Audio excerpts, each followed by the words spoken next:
कृषी साहित्य खरेदी घोटाळा उघड करताना रोखण्याचा प्रयत्न केला जातोय असं अंजली दमानिया यांनी म्हटलंय।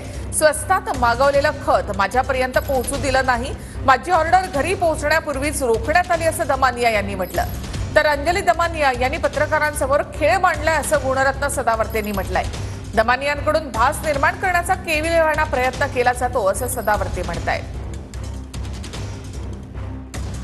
आपने प्रोडक्ट मंगवाया है, कंपनी ने ही मना किया है मैम, इसीलिए तो रिटर्न लेना पड़ा, बीच में से ही पास लगा। नहीं, पर ये क्यों रिटर्न लेना पड़ा?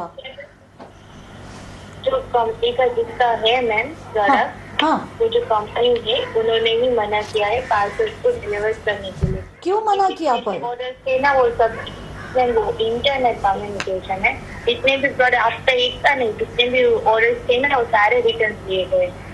यही प्रोडक्ट के, दोनों प्रोडक्ट हाँ, के, जो भी उस कंपनी के प्रोडक्ट थे ना वो सभी प्रोडक्ट हैं। और ये कब से हुआ? माने ये कब से हुआ? ये कभी से उन्होंने रुकवा दिया? जैसे रुकवा दिया हमने सारे ऑर्डर रिटर्न ले रहे हैं।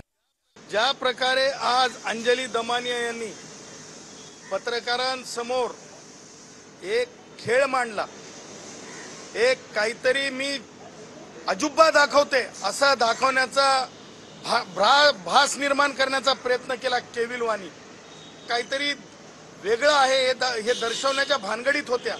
परंतु अगोदरही आम्ही सांगितलं होतं की केंद्र सरकारच्या जे मिनिस्ट्री आहे, खास करून बी बियाणांच्या संदर्भातली, केमिकलच्या संदर्भातली, त्यांनी कोणत्याही प्रकारे ऑनलाईन विक्रीला बंदी घातलेली आहे।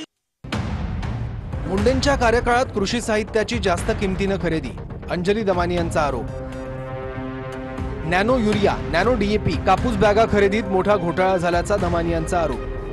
काही दिवसांपूर्वीच दमानियांनी पत्रकार परिषद घेऊन मुंडेंवर केलेले गंभीर आरोप, दमानियांनी केलेले आरोप धनंजय मुंडेंनी फेटाळले होते। दमानियांनी केलेले आरोप सिद्ध झाल्याचं दाखवा मुंडेंचं वक्तव्य। कृषी साहित्य घोटाळा उघड करण्यासाठी दमानियांनी स्वस्त दरात ऑनलाईन खतं ऑर्डर केली। स्वस्तात मागवलेली खतं माझ्यापर्यंत पोहोचू दिली नाहीत, दमानियांचा आरोप। स्वस्त दरातील खतं घरी पोहोचण्यापूर्वीच रोखण्यात आल्याचा दमानियांचा दावा।